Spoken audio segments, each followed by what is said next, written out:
कृष्ण कृष्ण कृष्ण हरे हरे हरे राम राम राम हरे हरे इति षोडशकं नाम्नां कलिकल्मषनाशनं न तो परकृपाया सर्वविदेषु दृश्यते।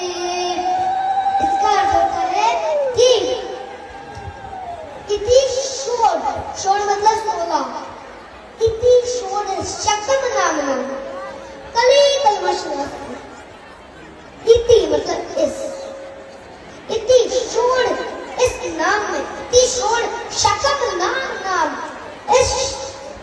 इस मंत्र में 16 नाम है। क्या करें इस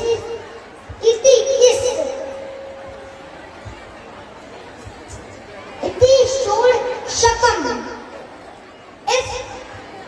इस मंत्र में 16 नाम है। षोड शकम नाम कलिकल्मषनाशनम और ये सारे पापों का नाश कर देता है। इससे बड़ा और कोई उपाय नहीं है। सर्व विदेशों से शत्रु चलो आप सारे वेदों को देखो। तो अब मैं आपको स्टोरी सुनाता हूँ। एक राजा था, वो बहुत अहंकारी था, बहुत अहंकारी था।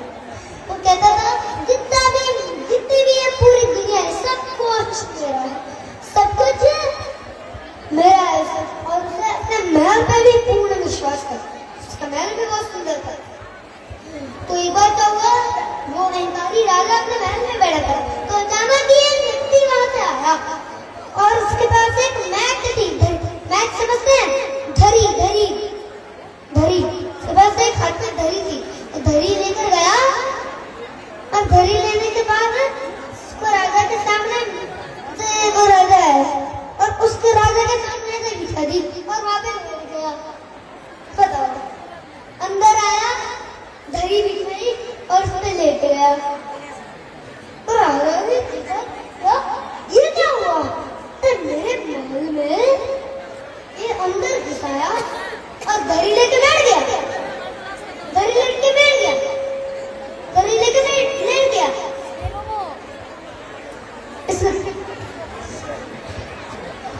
ऐसे लज्जा नहीं आई? ये मेरा महल है, तू यहाँ पे नीचा करेगा क्या? तो राजा ने उसको विरोध करा। अरे तुझे पता नहीं क्या, ये मेरा महल है, ये मेरा महल है। तू मेरे महल में बिना पूछे अंदर कैसे आया? और यहाँ पे लेटा कैसे? तो फिर उसने कोई आवाज नहीं हुआ। उसने शांति से कहा, मुझे लगा था, उस व्यक्ति ने कहा, मुझे लगा था ये एक धर्मशाला है, यात्रियों का निवास। क्या उसको क्या लगा? ये कोई यात्रियों का निवास है। तो फिर राजा ने अरे तुझे ये मेरा इतना बड़ा महल है, ये मेरा इतना सुंदर महल है और तुझे धर्मशाला लगती है? मूर्ख कहीं, तुझे धर्मशाला लगती है? तो उसने कहा हाँ मुझे तो धर्मशाला लगती है। तो राजा ने तो व्यक्ति ने ऐसे बात छोड़ी और सीधा एक क्वेश्चन पूछा राजा से। हे राजा, मैं आपसे एक क्वेश्चन पूछ सकता हूँ? तो राजा ने कहा बिल्कुल। तो उसने पूछा कि आपके पिताजी कहाँ रहते थे? तो राजा ने कहा वो तो यही रहते थे। तो व्यक्ति ने पूछा आपको कहाँ है? मर गए। आपके दादाजी कहाँ हैं? वो भी यही रहते। अब वो कहाँ है? वो भी मर गए। राजा बोलता वो भी मर गए। तो दोनों बोला आपके परदादा कहाँ है? आपके दादा के दादा कहाँ है? तो बोले वो भी। तो वो कहाँ है? वो भी चले गए। अरे तो भैया, तो ये यात्रियों का निवास जो तो हुआ, आपके पिताजी यहाँ आए, कुछ दिन रहे और चले गए। आपके दादाजी यहाँ थे